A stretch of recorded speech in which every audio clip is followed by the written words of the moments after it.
Assalamualaikum warahmatullahi wabarakatuh. Perkenalkan, nama saya Jalzabila Ananta Supiandi dari kelas semester 2C. Di sini saya akan mereview materi hukum pidana pada pertemuan ke-9 yang telah disampaikan oleh dosen saya, yaitu Ibu Profesor Dr. Haja Ainun Aini SHMH, dan asisten dosennya yaitu Bapak Dr. M. Randy Aritayandi. Bab 4. Sifat melawan hukum. Berdasarkan unsurnya, yaitu masuk unsur objektif, karena merupakan penilaian terhadap perbuatan dan bukan pada pelaku. Maka melawan hukum sama dengan melawan undang-undang jika pada zaman modern hukum itu menjadi tertulis. Jika di Indonesia mempunyai banyak suku, maka hukum itu berlaku pada masing-masing adat atau suku atau daerahnya. Perbuatan yang memenuhi rumusan dalam undang-undang tersebut tidak selalu bersifat melawan hukum, sebab mungkin ada hal dapat menghilangkan sifat melawan hukum perbuatan tersebut. Contohnya, 1. Di negeri Belanda, dalam Arrest Hockey Road tanggal 20 Februari tahun 1933 di kota Huizen mengenai dokter hewan. 3. Hal pertimbangan majelis membebaskan dokter hewan itu dibagi menjadi 3, yaitu 1. Negara tidak dirugikan, yang kedua kepentingan umum dilayani, dan ketiga yang bersangkutan dokter tidak mendapatkan keuntungan.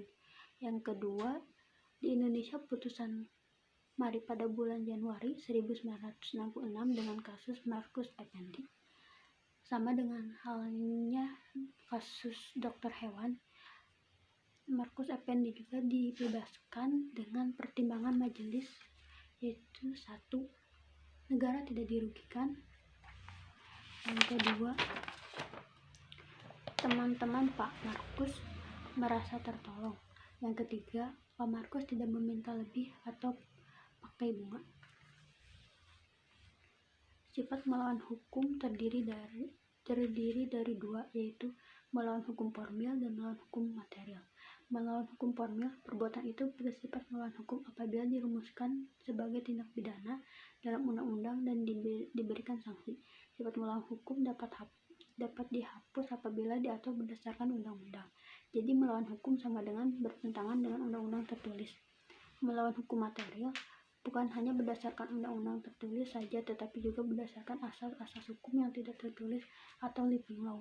Sifat melawan hukum dapat dihapuskan berdasarkan undang-undang dan aturan atau hukum yang tidak tertulis.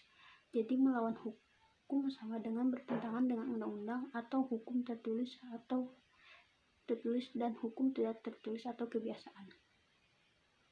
Sifat melawan hukum material dibagi menjadi 3, yaitu dalam fungsi negatif, dalam fungsi positif, dan sistem hukum pidana Indonesia. Dalam fungsi negatif, mengakui kemungkinan adanya hal-hal yang ada di luar undang-undang untuk menghapuskan sifat melawan hukumnya perbuatan yang memenuhi rumusan undang-undang. Dalam fungsi positif, menganggap suatu perbuatan tetap sebagai tindak pidana walaupun tidak nyata diancam dengan pidana dalam undang-undang, jadi mengakui adanya hukum tidak tertulis sebagai sumber hukum. Sistem hukum pidana Indonesia menganut ajaran melawan hukum material. Dalam fungsi yang negatif, contohnya arrest dokter hewan. Rumusan sifat melawan hukum dalam undang-undang. Undang-undang mengatur istilah melawan hukum. Alasannya adalah untuk adanya kekhawatiran apabila tidak diatur secara tegas, orang yang berhak atau berwenang untuk melakukan suatu perbuatan sebagaimana dirumuskan dalam undang-undang akan dapat dipidana. Sekian dari saya. Wassalamualaikum warahmatullahi wabarakatuh.